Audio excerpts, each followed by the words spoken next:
Дүүрэн цугласан манай Монгол Улсын боловсролын салбарт өөрийнхөө мэдлэг боловсрол, авьяас чадвар, мөн сэтгэл зүрхээ гарган ажиллаж байгаа багш сургууль хүмүүжүүлэгчид, эрхэм хүндэт зочид та бүхэндээ энэ зөвлөгөөний үйл ажиллагаанд идэвхтэй оролцсонд талархал илэрхийлж, цаашдын чинь ажил амьдралд улам их амжилтыг хүсэн өрөөж байгааг хүлээн авна уу.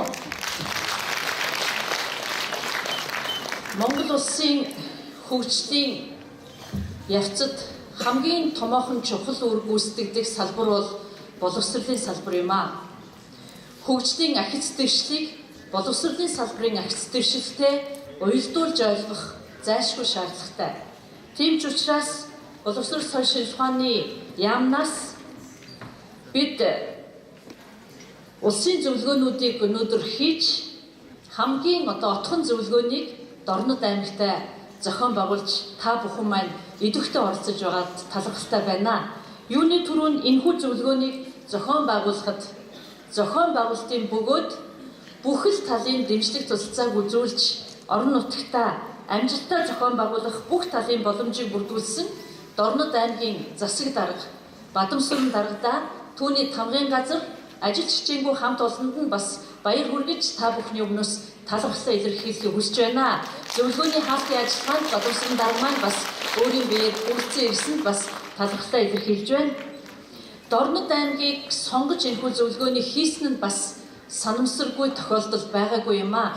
Миний хувьд энэхүү ажлыг хүлээж аваад 3 сарын хугацаа өнгөрч байгаа. Тэр хугацаанд аль болохоор салбарынхаа өмнө тулгамдж байгаа асуудлуудыг шийдвэрлэхдээ багш нарынхаа бодиттой оролцоотойгоор шийдвэрлэх нь үр дүнд хүрэх гарц гэж ингэж харж байгаа. Тийм ч учраас системийнхээ хэмжээнд ямар онцлогоо хийх ёстой юм, ямар асуудлуудыг шийдэх ёстой вэ гэдэг энэ асуудлуудыг судалж байх явцад Дорнод аймаг бол сүүлийн 4-5 жил дараалан ерөнхий боловсролын сургуулиудын суур шалгалтын дүнгээр улсдаа дандаа тэргүүн баригдсан байгаа. Энэ 17 оны үнэлгээгээр ч гэсэн эхний байранд эзлэх ийм үр дүнтэй байгаа учраас Дорнод аймгийнхаа багш нарт тэр дундаа багангийн багш нарт нь та бүхний өмнөөс чин сэтгэлийн талархлыг дэвшүүлж байна. Тодруулаад хэлэх юм бол Монгол улсад эрдэм боловсролтой, зөв хүмүүжил төлөвшөлттэй, дэлхийд өрсөлдөх чадвартай Монгол иргэнийг бэлтгэх ажилд хамгийн их өндөр амжилтыг Дорнод аймгийн багш нар маань гаргаж байгаа учраас энд хуран цугларсан Хинтээ аймаг, Сүхбаатар аймаг, за Говь Шүмбэр, Дорногов аймгийн багш нар маань энэ семинарын 2 өдрийн явцад зөвхөн семинарынхаа үйл ажиллагаанд оролцоо зогсохгүй та бүхний салбар хуралдаануудад оролцсон лаборатори сургуулийн үйл ажиллагаа ямар байна?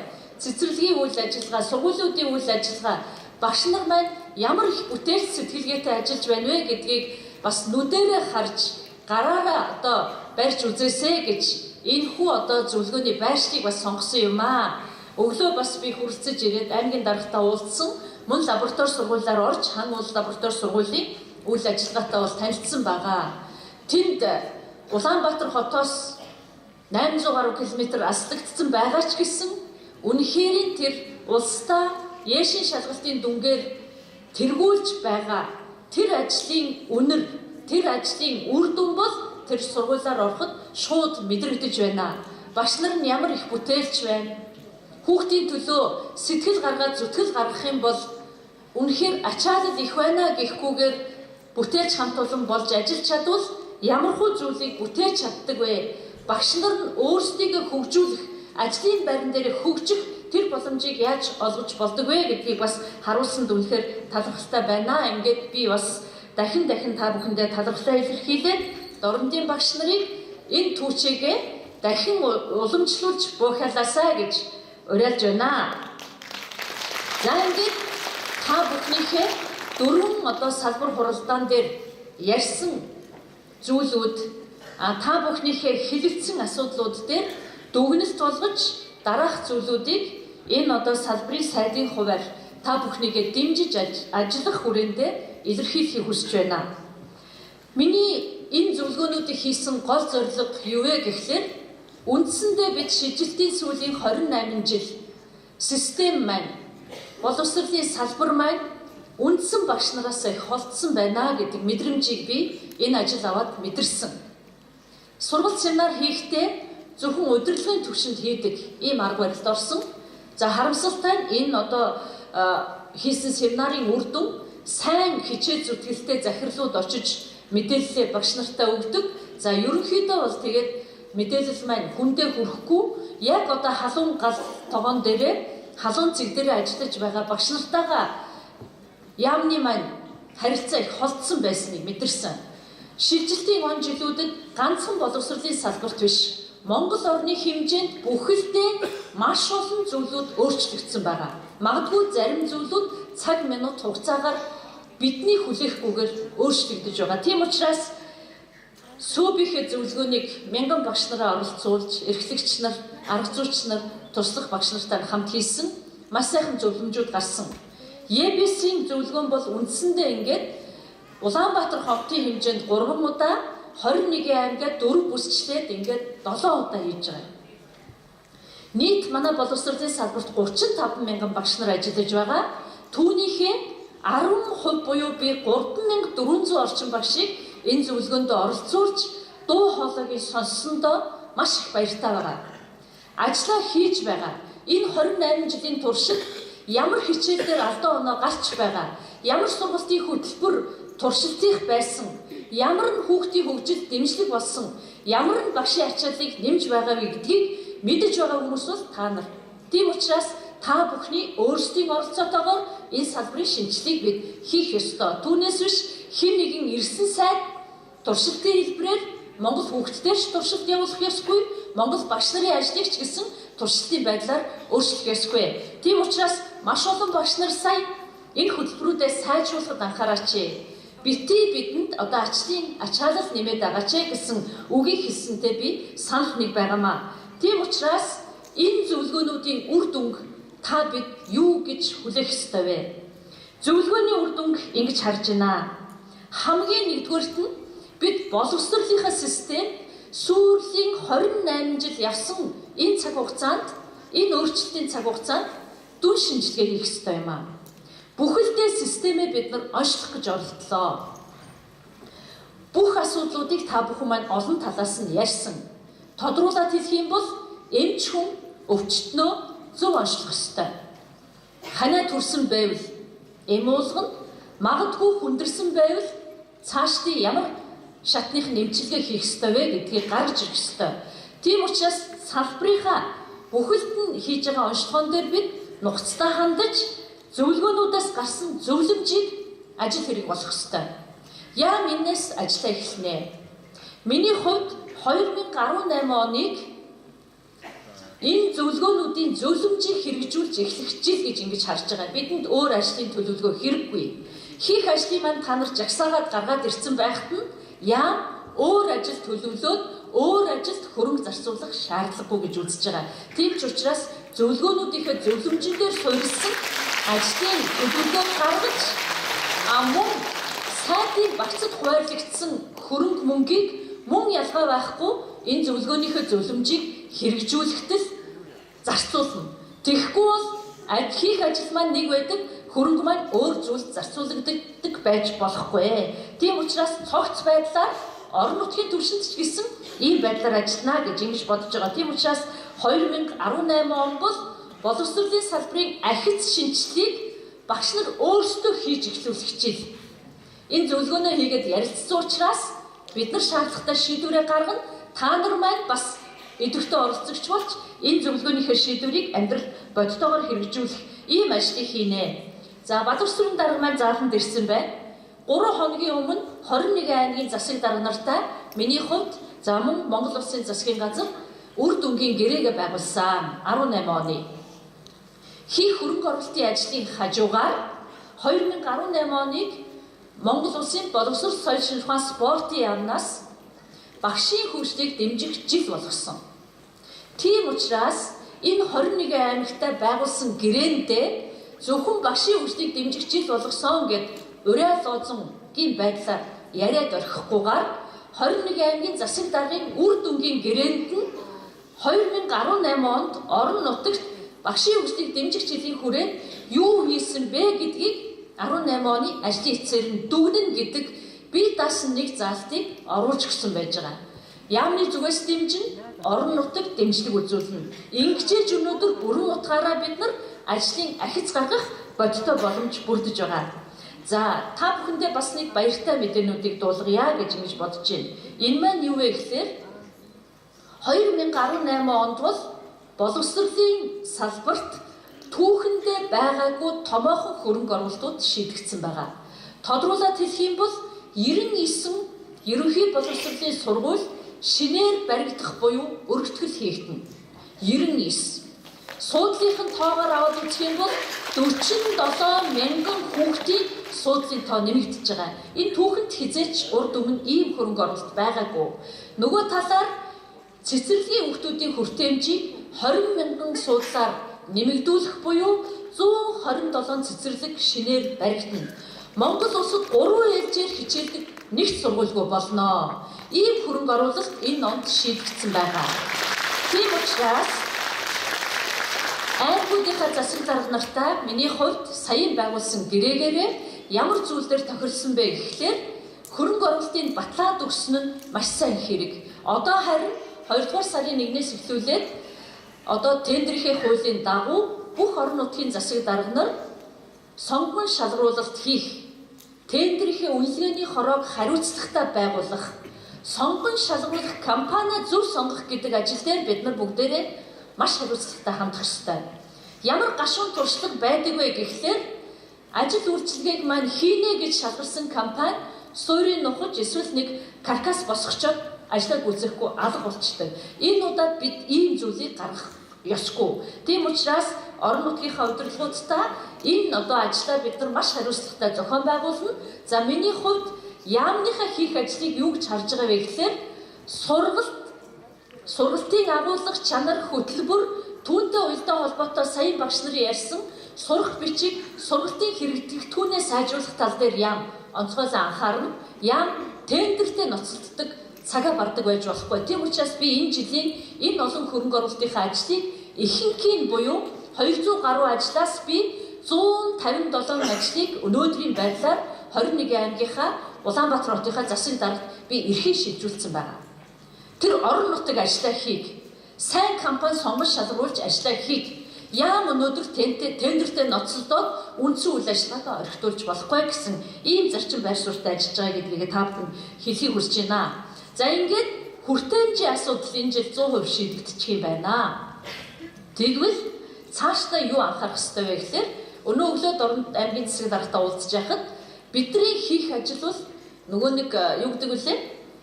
Өдрөөр цаг-цагаар дуусахгүй. Ягд гэвэл манай салбар хамгийн том салбар. Монгол улс 3 сая хүн амтай. Түүний 1 сая хүүхдүүд 0-16 насны. Тэгэхээр Монгол улсад ерөнхий боловсрол цэцэрлэгийн сургалтын хүртээмжийн асуудал цаашдаа ямар нэгэн байдлаар багасахгүй улмс нэмэгдэнэ. Хүүхдүүд ихтэй орон учраас бид нар энэ системээ л өнөөдөр чадaltaа сайн болгох ёстой. Тийм учраас би юу гэж хэлэх гээд байна вэ гэхээр 2018 оноос эхлүүлээд саяын барилга байшин шин сургуулиуд баригдаад эхлэнгүүт нь одоо бид ямар судалгааг энэ жилээс авах гэж байна вэ гэхээр өртөө байгаа сургууль цэцэрлэг ихтэй сургуулиудынхаа судалгаа гаргаж ирье. Олон жил хоригдлогдсон цахилгааны өр, дулааны өр гэсэн юмнууд байна. За, нүүрстүүлж халааж байгаа халаалтын зуухныхаа тооцоо гаргая. Өнөөдөр агаарын бохирдлын асуудал онцгой төвшөнд яригдж эхэлсэн.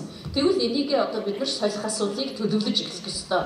Нөгөө тэгүр маш олон жилийн насжилттай магадгүй мэргэжлийн хяналтын байгууллагын дүгнэлт гарцсан сургууль цэцэрлэг маш олон байгаа. Тэгвэл өнөөдрөөс эхлүүлээд шинжлэх ёстой объектийнхаа жагсаалтныг бид нар гаргах ёстой.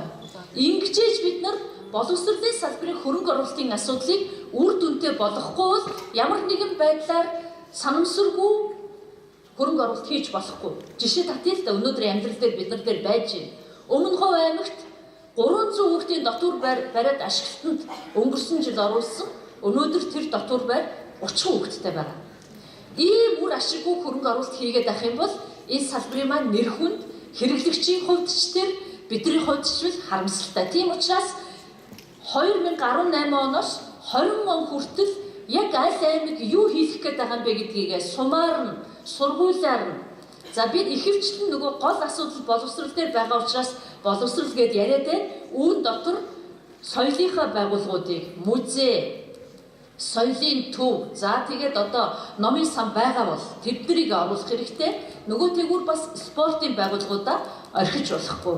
Ийм байдлаар бүхэлдээ хөрөнгө оруулалтынхаа төлөвлөгөөг бид цаашдаа сайжруулад явна гэж ингэж бодож байгаагаа та бүхэнд хэлье. Яагаад гэвэл та бүхэн очоод одоо яг аймагуудын чинь дарга нар надад энийг гаргасан асуулгын дагуу гаргаж ирэх ёстой. Тийм учраас ачааны хүндийг үүрээд явж байгаа багш нар та нар өнөөдөр дотуур байр хэрэгтэй байна.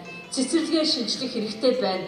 3 дугаар сургуулийн одоо нураагаад оронд нь шинэ сургууль барих хэрэгтэй байна гэдэг саналуудаа юу ч үлдээхгүй бүгдийг нь жагсаалтаар нь хургуулнэ. Үүнийг яам дагж мөрдөж ажиллана. Тэгэхгүй бол өнөөдөр би яг ямар байдалтай ажиллаж байна вэ гэхээр аймгийн засаг даргаас бичиг ирж байна. Шууд сумын засгаас манай сургуулийн засвар үйлчлэгээ шийдэж өгөөч. Тэр итэл бүр одоо цэцэрлэгийн эрхлэгч хүртэл яамныхаа сайдад алтан бичиг бичдэг болсон. Ийм зохион байгуулалтгүй, ийм эмх замбраагүй, ийм хууль бус байдлаар бид ажиллах ёсгүй. Удирдлага гэж яагаад байгаа? Засаг захиргааны нэгж гэж яагаад байгаа? Бүх зүйлийг аймаг орон нутгийн удирдлагын түвшинд зөвшөлдсөж, тэгээд яамныхаа төлөвлөгөөнд оруулаад ингээд одоо хийдэг болох юм бол боловсролын салбарыг хөрөнгө оруулалт үр дүнтэй, өгөөжтэй, яг тулгамдсан асуудлууд эренбээр шийдэгддэг болмоор байна. Нэг сургууль нурцсан байхад нь тэрийг шийдэхгүй нэг цэцэрлэг барья гэж ярьдаггүй байх. Ийм одоо зөв зохион байгуулалтанд бид цаашдаа орё гэж ингэж бодож байгаа юм аа. За нөгөөтэйгүр ер нь боловсролын салбарын санхүүжилт бол ихэвчлэн нөгөө байр савны маань хүрэлцээ муугаас болоод бид дандаа хөрөнгө оруулалтаар барилга байшин одоо хөгжүүлэхэд явсан байна. Өнөөдөр миний хувьд 1.6 их 80 хөрөнгийн багцтай хамгийн том багцтай сайд. Гэтэл бүтцийг аваад үзэхлээр 60% нь барилга байшин, засвар үйлчилгээ, 30% нь цалин, бүр 10% нь өнөөдржингээ энд та бидний ярьсан багштай зарцуулах хүнлүүгээ тэр хүүхдээ хөгжүүлэхэд дэмжих мөнгө нь 10% таа. Тийм учраас ямар болох ёстой юм бэ гэхээр бүтцээ эсрэгээр нь болох ёстой. Хүнийхээ хөгжил, багшийнхаа хөгжлийг бид нар илүү хөрөнгө мөнгө тавьж ийж, төлөвлөж ийж шийдэх ёстой. Нөгөө талдаа барилга байшингаа насжилтын нууцлах, засвар үйлчилгээний чанарыг сайжруулах тал дээр анхаарах ёстой. Тийм учраас энэ одоо яамныхаа санхүүжилтийн бүтцийг зөв болгох тал дээр онцгой анхаарна. Би дахиад нэг зүйлийг хэлье. 99 сургууль 127 цэцэрлэг шинээр барина гэж байгаа. Гэтэл зүгээр одоо ингээд сая би ажил дөнгөж аваад сарын дотор Эрдэнэ сумын сургуулийн нээлтэнд очсон 320 хүүхдийн сургууль барьсан. Тэгэхээр сургуулаа хүлээгээд авсан дотор нэг ч анги ширээ сандал баг. Тэгэхээр би энийг яах гэж ярьж байгаа нь гэхээр сая миний хэлж байгаа төлөвлөгөөнд дотор шинэ сургууль төлөвлөж байгаа бол хажууд нь яг дараа жилд нь шаардлагатай урлаг заалны тоног төхөөрөмж, биеийн тамир спортын хэрэглэгдэхүүн, физик, математикийн лабораторийн зүйлүүдийг яах нь бичиж өгч төлөвлөлт маань зөв байхгүй бол гой байшин хүлээгээд авдаг дотроо хүүхд суралцах орчин бүрдүүлж чадахгүй тэгээд жил төлөвлөгөөнд суугаагүй төршөлт суугаагүй учраас 9 сарын 1-нд тууцаа хайчилдаг хүүхдээ хүлээж авч чадахгүй байж байгаа 2-3 цэцэрлэг байна. Тийм учраас энэ төлөвлөлт гэдэг бол яг одоо бүх зүйлтэйгээ зэрэг явж иж бодтой болно гэж ингэж та бүхэндээ хэлхий хүсэж байна. За багшийн хөгжлийг дэмжих жил болсон дээр би 2 зүйлийг хэлье гэж ингэж та бүхэндээ бодож байна. Нэгдүгürt нь багш ажлын байран дээр хөгжих ямар боломж болцоо байна вэ гэдгийг яамны зүгээс энэ зөвлөмжүүдийнхээ үр дүнг бодит ажил болгох хүрээнд онцгой анхаарна. Багшийн хөгжлийн төвийг стандарт гэдэг юмыг та бүхэндээ баталж өгнө. Багш өнөөдөр маш бага цалинтай, маш хүнд ачаалттай ажиллаж байгаа мөртлөө нэг юм канондмор байдаг, гарч шимлэгтэй дэлгүүрлүү гүйдэг, нөгөө сургууль руу гүйдэг, ийм нөхцөл байдлыг халнаа. Принтер, хор одоо юу шаардлагатай бай, тэр зүйлүүдийг нь багшийн хөгжлийн төвөнд байлгадаг болно. Ингэж өнөөдөр багш гадагшаа гараад очдог. Тэгээд хувийн үйлчлэгээ үзүүлж байгаа байгууллагууд багшаас багш орж ирж таны эмийг үнгүй канондод өгье гэж хэлэхгүй шүү дээ. Тийм учраас бид нар багшийнхаа хөгжлийг дэмжин гэдэг бол ажлынхаа байран дээр хөгжих боломжийг гаргаж өгнө. Тийм учраас багшийн хөгжлийн төвийн стандарт гэдэг юмыг баталж гаргаад түүнийг бүх сургуулиуд дээр нь бий болох асуудал дээр яамны зүгээс хөрөнгө оруулалт хийж ажиллана. За хоёрдугаар зүйл сая маш олон багш нар ярьсан. Багшийн ёс зүйн дүрм гэж 2007 онд баталсан дүрм байна. Энэ амьдралаас их холдсон байгаа. 2007 он гэдэг чинь өнөөдөр 10 жил болсон биш. Нийгмийн харилцаанд маш олон өөрчлөлтүүд цаг минутаар хэмжигдэж орж байгаа. Гэтэл бид багшийнхаа ёс зүйг 10 жилийн өмнөх байдлаар нь харах боломжгүй болсон. Өнөөдөр бид иргэдийн маш өндөр хяналтанд амьдарч байгаа. Магадгүй уурлаж бухимдсан үедээ нэг буруу харилцаа, буруу үг хэлэх юм бол бичлэг хийгээл өнөөдөр сошиал ертөнцид тавьж байгаа. Түүнээс нь болоод нэг үхрийн ивэр дөрвөл 1000 үхрийн ивэр гихчээр багш нарын нэр хүнд бүхэлдээ унах. Ийм л орчинд амьдарч байгаа учраас энэ ёс зүйн дүрмээ бид нар маш сайн зөвлөж гаргая гэж бодож байгаа. Тийм учраас бүх зөвлөгөөнүүдээр хилэлцүүлсэн одоо нөгөө нэг даргын ширээн дотор хадгалагддаг биш, яг жинхэнэ утгаараа багшийг хамгаалдаг ёс зүйн дүрмтэй болно. Тэгвэл тийм сунжирсан урттай нэгийн 2, нэгийн 7-гийн 1 гэсэн биш, магадгүй ойлгомжтой 9 зүйлтэй. Ажлын байран дээрээ яах юм? Мэргэжлийн ёс зүй гэж юу байх юм? Эцэг их хүүхдүүдтэйгээ яаж харилцах юм? Ийм тодорхой дүрмтэй болгоод өгчих юм бол бид нар багшийнхаа нэр хүндийг хамгаалах багш дүрмээ биелүүлж байгаа бол та нарын түрүүчийн хэлээд байсан олон нэмэгдэл бүх зүйлүүдэд авах тэр боломжийг ёс зүйн дүрмийнхээ хамгаалтаар бас хийж өгнө гэж ингэж бодож байгаа. За 3 дугаар зүйлийг та бүхэндээ хэлье. Энэ бол сая маш олон багш нар 4 салбар хуралдаан дээр ярьсан байна. Боловсролын салбарын шинжилгээг бид нар орчин цагийн шаардлагад нийцүүлээд их тийм ойлгомжтой бас хөнгөн хялбар зөв болгомоор байгаа. Энэний цаанд би юу хэлэх гээд байна вэ гэхээр технологийн дэвшил, бид нар шинжлэх ухааны технологи инновац гэж яриа л байдаг. Тэгсэн мөртлөө гар утас хэрэглэхийг хүүхдүүдэд хоригдсан байж болохгүй. Зөв зохистой хэрэглээний тухай ярих ёстой. Өдөрт хэдэн цаг хичээлийн цагаар хэрэглэхгүй байх цаг юм уу? Эсвэл өдөрт хэдэн цаг хэдэн насны хүүхдүүд хэдэн цаг хэрэглэх юм бэ гэдгийг зөв хийж өгөхгүй бол дэлхийн ертөнцийн тэр чигээрээ дижитал боловсролын орчинд байхад нь Монгол улс хаалттай байж болохгүй. Үүнийг зохицуулж дүрм журмаа өөрчилнө. Энэний цаана би юу хэлэх гэж байна вэ гэхээр боловсролын салбарт нэвтрүүлэх багшийн ажлын ачааллыг хөнгөвчлөх ямар боломж байна гэдгийг дээр онцгойлон анхаарна. Нэг зүйл хэлье. Сая хэлсэн дэвтрээ засах, сурагчдынхаа дүн үнэлгээ гаргах, тодорхойлт бичих маш олон одоо цалингийн нэмэгдэл буюу одоо урамшдыг олгохдоо та нараас баахан тайлан асуугаад баахан цааснаар тайлаа. Магадгүй шууд бүртгүүлээд цагаа бүртгүүлсэн, цагийн асуудал байхгүй, анги удирдсан бүртгэлийн түвшинд маш хялбар болох хэмжээнд дарамт үүсгүйгээр багшийн нэмэгдэл урамшуулах, цалин үлсний нэмэгдлийг олгодог ийм журам, ийм стандартыг бий болгож ажиллана гэж ингэж одоо бодож байна. Тийм учраас та бүхэнд бас олон дарамт үүсэхгүй байх боломж бүрднэ гэж ингэж бодож байна. За нөгөөтэйг маш олон багш нар учраас нийгмийн одоо хөдөлгөгч хүч. Өнөөдөр бид боловсролын салбарын шинжилгээний тухай ярьж байгаа боловч том агуулгаар нь аваад үзэх юм бол сэхэтний баг, та бид бол элитүүд, сэхэтний баг учраас Монголынхаа нийгмийг соён гэгэрүүлж авч явах, түүчээлэх ийм одоо нийгмийн хариуцлагын хүрээнд ийм үүрэгтэй. Ганцхан багш хичээлээ заах биш. Өнөөдрийн бие даасан нэг салбар хуралдаан яагаад илүү зориулсан бэ гэхээр хүүхдийн хөгжил хамгаалалт төлөвшлийн асуудал. Бид өнөөдөр хүүхдийнхээ хүмүүжлийг сүүлийн 25 жил орхисон. Хөгжил гэдэг нэг үг ярьсан. Түүнийгээ юугаар хэмжих гэж байгаагаа тодорхойлж чадаагүй өнөөдрийг хүрсэн. Ямар индикатортай, ямар хүүхдийг хөгжсөн хүүхд гэж үзэх гэж байгаа гэдэгт бид нар хариултаа өгч чадахгүй тэгсэн мөртлөө ийм зүйлийг ярьсан.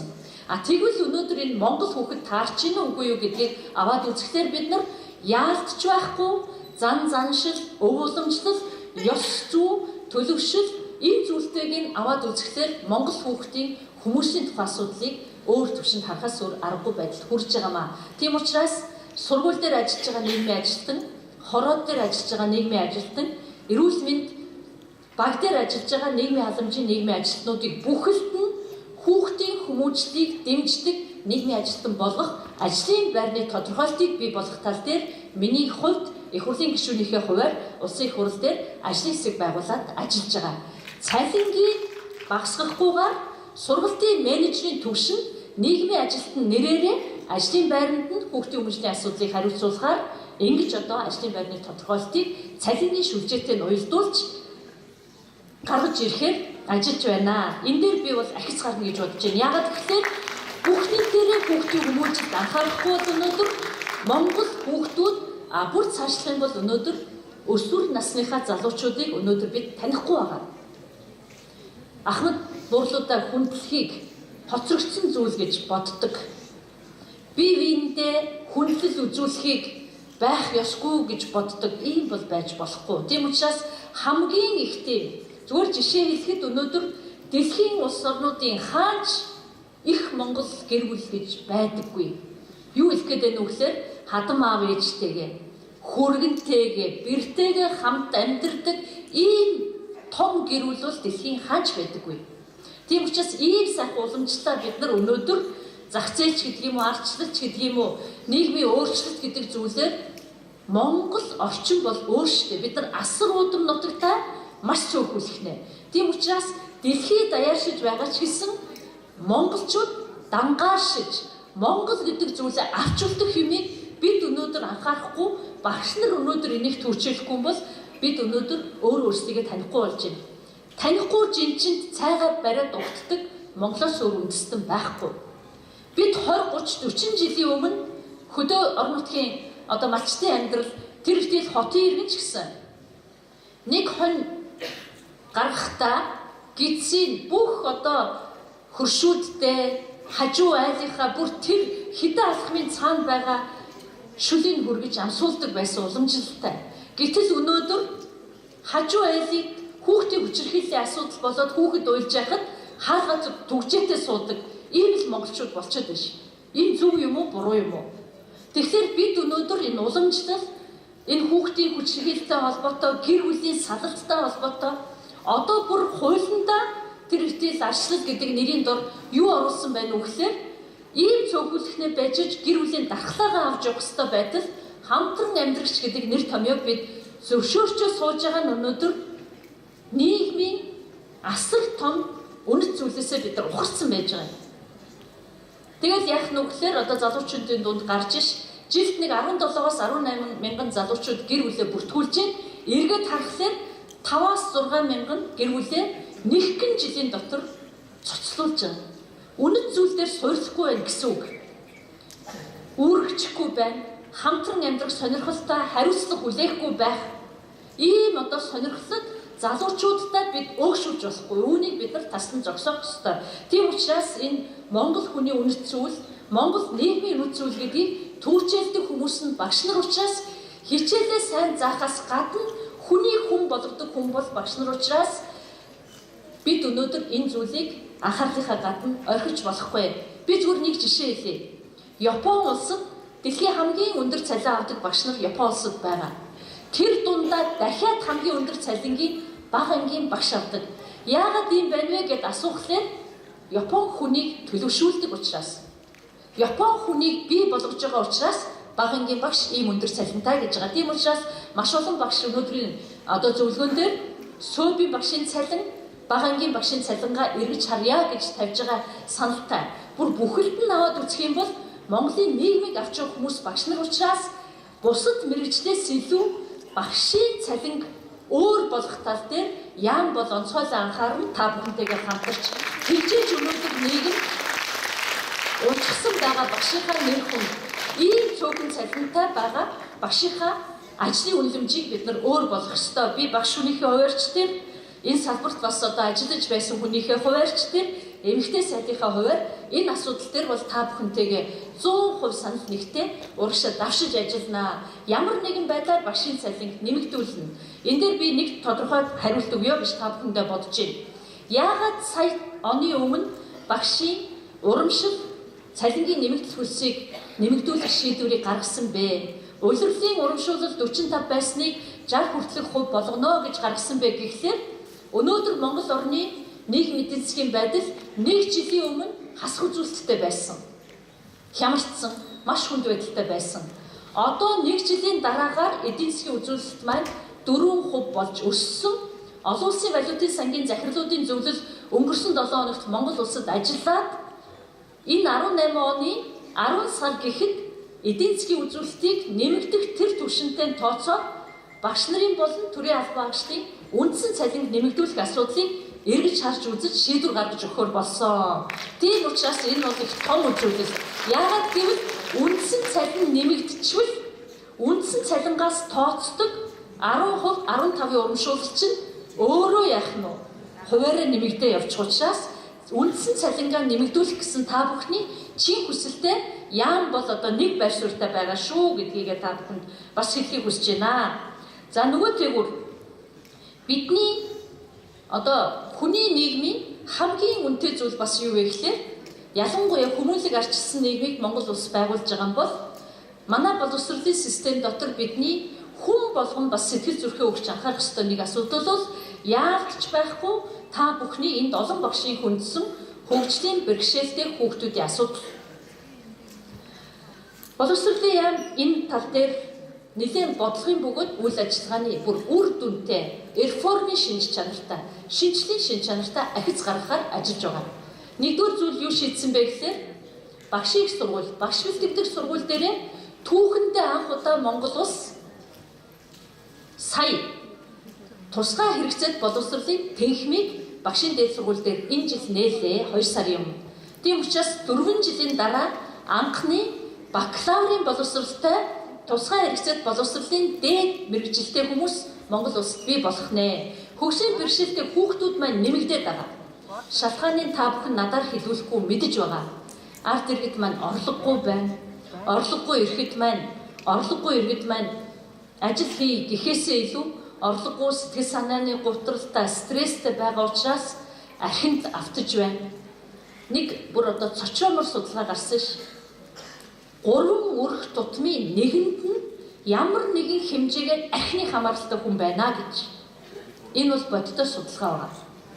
Тийм учраас бид нар энэ архитай ямар нэгэн байдлаар Монголын төр иргэд ер төр тэмцлээгээд архины үйлдвэр хаагаад үр дүн гардгүй гэдгийг өнгөрсөн цаг хугацаа бидэнд харуулсан. Тийм учраас бид нар иргэндээ ажилтай болгох, орлоготой болгох, үр хүүхдийнхээ төлөө хариуцлагатай болгох энэ чиглэлээр ажиллах хүмүүс бол ялтч байхгүй л энэ зааланд сууж байгаа та бид. Тийм учраас хөгжлийн бэрхшээлтэй хүүхдүүд яагаад нэмэгдээд байна уу гэдэг дээр би зүгээр ганцхан харамсалтай жишээ хэлье л да. Архины хамааралтай нөхцөл байдлаас болоод төрж байгаа хүүхдүүдийн төрөлхөөс авж байгаа хөгжлийн бэрхшээлийн тоо нэмэгдэж байгаа. Энэ бол маш харамсалтай.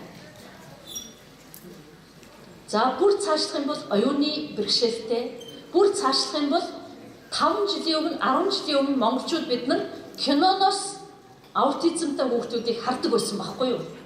Цочроод уйлахаараа тайвширдаггүй тийм ээ? Киноноос харж өнөөдөр Монгол улсад оншин тогтоогдсон 100 гаруй хүүхэдтэй болсон байна. Ийм богд хугацаанд. Гэтэл аутизмтай хүүхдийг оншилдог эмнэлэг байхгүй, ийм хүүхдүүдтэй ажилдаг багш бэлтгэгдээгүй Монгол улсад. Энэ хүүхдүүд яаж онцлогдож ийн үгээр ээж аав нь хүүхдүүдийн оншийг тогтоохын тулд байраа зараад хамаг мөнгөө өрөөд гадаадын улс оронд ороод миний хүүхд аутизмтай байна гэдгээ тогтоолгоод ирж байгаа. Тийм учраас боловсролын салбар бол өнөөдөр байгаа эрэлт, байгаа нөхцөл байдлаа мэрэгчлэнээ бэлтгэх ёстой. Тийм учраас анги нээсэн одоо яам дээрээ юу шийдэх гэж ийн үгээр ерөнхий боловсролын бодлогын газар дотроо тусгай хэрэгцээт боловсролын хилтэсгээд мэргэжлийн 4 үнэтэй хилтэс гаргах гэж байна. Ингээд энэ чиглэлийн бодлого үйл ажиллагааг улам одоо өөр шатанд гаргана. Тэр бариал номын харааны бэрхшээлтэй хүүхдүүд олон байгаа. Бүхэл бүтэн нэг сургууль байгаа мөртлөө та нар очиод харуул нэр үнэхээр элэг эмтэрмээр. Тэмтэрч уншдаг тэр бариал ном дэвтэр нь шин сэлбэлт хийж өгөөгүй. Ямар нэгэн байдлаар дэмжиж өгөөгүй учраас тэмтрээд уншигдах болчихсон.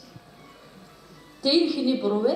энийг бид нар хинт ч тоохгүй. Боловсролын системийг буруу. Тийм учраас энэ чиглэлээр бас тодорхой хөрөнгө мөнгө за тэр багшийн дээд сургууль дээр би болж байгаа анги танхимдаа би эхний санхүүжилтийн ич бүрэн одоо лаборатори тэнд байж ич одоо хүүхдүүдэд чиглэсэн үйл ажиллагаа явуулна. Багш нь сургалтын хэрэглэлтгүүнтэй байна гэдэг утгаар эхний ээлжинд одоо 35 сая төгрөгийн санхүүжилтийг шийдэж өгөө техник тоног төхөөрөмж бариал ном бариал дэвтрийн хэвлэдэг асуудлыг шийдэж өгсөн байж байгаа. Одоо тодорхой үр дүн гарнаа гэж ингэж бодож байна. За зүгээр хөгжлийн бэрхшээлтэй хүүхдүүдээр нэг зүйлийг төгсгөлд нь хэлье. Энэ юу вэ гэхээр олон улсын чиг хандлага бол их өөр яваад байгаа. Дэлхийн улс орнуудын чиг хандлага ямар зүйлээр өөр вэ гэхээр агуулгын хөгжлийн бэрхшээлтэй гэд хүүхдийг тусгаарлаж болохгүй. Ялгуурлан гадуурхаж болохгүй гэдэг зөв бодлого яваад байгаа байхгүй юу? Гэтэл бид нар сургуулийн тусгай юмыг тусгаарлах гэдэг байна. Өнөөдөртөө магадгүй энэ Монгол оронд энэ байдал нь илүү хэрэгтэй байна. Цаашдаа бид нар энгийн нэг сургуулийн хажуу ангийн байгуулад хөгжлийн бэрхшээлийн хувь гайгүй байгаа хүүхдүүдийг аль болохоор энгийн хүүхдүүдтэй нийгэмшүүлэх бодлого руу цаашдаа явах ёстой. Яагаад өнөөдөртөө энэ явж байна гэж бодож байна вэ гэхээр яг бодиттой амьдрал дээр одоо би судалгаа эхлүүлэх гэж байна. Манай Монгол хүний сэтгэхүй тийм хүүхэд төрөхлөөр нуудаг. Эцэг эх нь нуудаг, ах дүүгээсээ нуудаг, нийгмээс нуудаг. Уг нь яах ёстой юм бэ гэхээр бүртгүүлээд тэр нийгмээс гарч байгаа үйлчилгээг нь ээж нь авах ёстой, асаргаа суулгааныхын зардлыг авах ёстой, халамж үйлчлэгээ авах ёстой. Гэтэл нуудаг. Одоо ийм хүүхдтэй болцсон гэдгээр одоо тийм юу гэдгийг нэр төрөө боддөг юм уу? Одоо ямар ийм уламжлалт хандлага байгаа гэдгийг судалгаагаар гарч ирж байгаа. Тийм учраас бас буруутгаж 100% буруутгаж бол чадахгүй байгаа. Гэхдээ аль болохоор эцэг эхчүүд ч гэсэн зөв ойлголт өгчээж бид нар хөгжлийн бэрхшээлтэй хүүхдүүдэд зөв тал руу анхаарч ажиллана гэж ингэж бодож байгаамаа. За ингээд нэг зүйлийг төгсгөлд нь базаад хэлэхэд сая зөвлөмжүүд дээр гарсан бүх саналуудыг нэг бүрчлэн бид нар 7 зөвлөгөөнийхөө одоо нэгтгэл болгож ажлын хэсэг байгуулад яам дээр ажиллана. Нэг 14 хоног ажиллах байх гэж бодож байна. Өмнө нь хамгийн түрүүлээд хийсэн сургуулиас өмнөх боловсролын зөвлөмж одоо болтол эцэлж гараагүй байгаа. Ийм нухацтай ажиллаж байгаа гэсэн үг. Сарын өмнө зөвлөгөөний хэлсэн ш. Тэгэхээр ерөнхий боловсролынхаа энэ 7 зөвлөгөөний хүн болгоны саналыг харж агаад хамгийн олон давтамжтай байгаа тэр асуудлуудыг ажлынхаа төлөвлөгөөнд тусгаад орон нутаг алийг хийхий, яам алийг хийхий, алинд нь хөрөн гарах юм бэ гэдгээр бол онцгойлон анхаарч зөвлөмжөө хэрэгжүүлэл чадчих юм бол би 3 жилийн дараагаар боловсролын систем багш нарынхаа идэвхтэй дэмжлэгээр босоод ирнэ гэж бодож байгаа. Үнэхээр өнөөдөр асуудал олон байна. Яагаад тэгэхээр олон жил шийдэхгүй хуримтлуулаад ирсэн байгаа байхгүй юу? Түүнээс биш жилд нь асуудлыг шийдээд явж ирсэн бол ийм олон асуудал шилээ хараад дарагдахгүй байх байсан. Тийм учраас энэ зөвлөмжийн эцсийн одоо үр дүнг юу гэж би харж байна уу гэхээр олон одоо асуудлыг шийдэх гарц юм аа. За багш нарын ярьснаар маш олон хуулиуд өнөөдөр байгаа боловч амьдралд нийцэхгүй байна. За бас нэг сайн мэдээ дуулгыг та бүхэн бас хэвлэлээр авсан байж магадгүй. Олон улсын валютын сантай бас нэг одоо зөвшөөрсөн зүйл юу вэ гэхээр үндсэн цалингаа 10 сараас эхлүүлээд нэмэгт хөтлөх асуудлыг ярина. Хоёрдугаарт нь тэтгэврийн насыг буцааж хуучин байранд нь оруулсан. Сонголттой байхаар хүсвэл 55 та эмэгтэй 60 настай эрэгтэй тэтгэвртэй гарна. За хүсвэл 60 хүртэл эмэгтэй хүн сунж ажиллаж болно. Сунгуулж 65 хүртлээр эрэгтэй хүн яах нь сунгаж ажиллаж болохоор ийм сонголтыг хийсэн. За боловсролын хуулинд нэг зүйлийг оруулаач гэж багш нар маань хийгээд байгаа. Одоо өөрчлөлтөн дээр багш нар үнэхээр онцгой ажил хийдэг хүмүүс. Хүүхдийн өмнө хичээл ярьдаг, юм ойлгуул. Тэгэхээр 50 настай сонголт хийгээд тэтгэврт гардаг насыг хийж өгөөч. Яагаад гэвэл ялангуяа хөдөө орон нутгийн төвшөнд бол багш нар маань амьдрал өөрөө хууль гэдэг бол амьдралаа сургаж гарах ёстой. Тийм учраас хүүхдүүдийнхээ өмнө яг гүнэлэхэд хичээл зааж чадахгүй болчиход байна. Тийм учраас насны сонголтыг яг боловсролын хуулиар тусгайлан мэргэжлийн онцлог гэдгээр хийж өгөөч гэдэг дээр яам бол анхаарч хуулийн өөрчлөлтөөр энэ зүйлийг авнаа гэж бид нар бодож байгаа. За дараагийн нэг асуудал хүүхдийн хичээлийн хуваар дээр сая яасан бэ гэхээр энэ томоо өвчнөд холбоотой 1 сар хүүхдүүдийг бол амраалаа. Ингэсний үр дүнд томооны дэгдэлт бол буурсан. Олон хүүхдүүдийг бид нар өвдгсөнгүй. Нөгөө талдаа маш их хүйтний ирж чангарсан ийм хугацаа байлаа. Хүүхдүүд осгож хөлтгөөс эхлүүлээд олон зүйлд бол нэмэр байсан.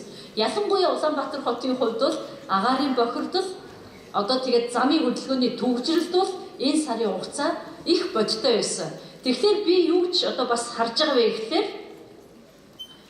хичээлийн шинэ жил эхлэхэд нь сайдын тушаалаар яг энэ хэцүү хүйтэн үед амраадаг байхаар амралтын хугацааг нь хийж өгье. Шалгалтынхаа хувааруудыг үүнтэй уялдуулаад өөрчилье. Нэгэнтээ утаа Улаанбаатар хотод магадгүй 3-2 жилийн дараанаас 50% хүртэл буурна гэж байгаа. 1-2 жилдээ арилахгүй юм чинь ийм хичээлийн хуваартай яваад тэгээд яг одоо мал төлөх үеэр хөдөө орон нутгийн хүүхдүүдэд амраадаг ийм хуваарийг бид нар уяатан байдлаар яг хэрэглэгчд ойрхон малчин хүүхдүүдэд ойрхон байдлаар хийж өгье гэж ингэж одоо бодож байгаа гэдгийг та бүхэнд хэлхийг хүсэж байна. За ингээд зөвлөгөө маань зорилгоо амжилттай биелүүлээ гэж миний хувьд бодож байна. Яагаад гэвэл энэ зал дүүрэн одоо оролцогч байсан багш нар та нарынхаа үнэтэй санаа бодлыг санаа бодол гэхээсээ илүүтэй ажлын туршлага, сургамжийг бид нар үнэт зүйл болгон бичиж тэмдэглэж зөвлөгөөнийхөө шийдвэрт оруулахаар авсан. Энэ бол та бидний ажлын даалгавар байх ёстой.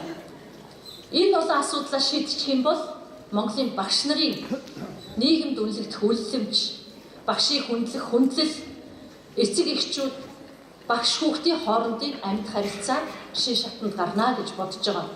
Гадаадын улс орнуудад 0-16 насны хүүхдийн сургалтын өмнө үүрэг хариуцлага хүлээдэг хамгийн чухал хүн бол эцэг эх байдаг.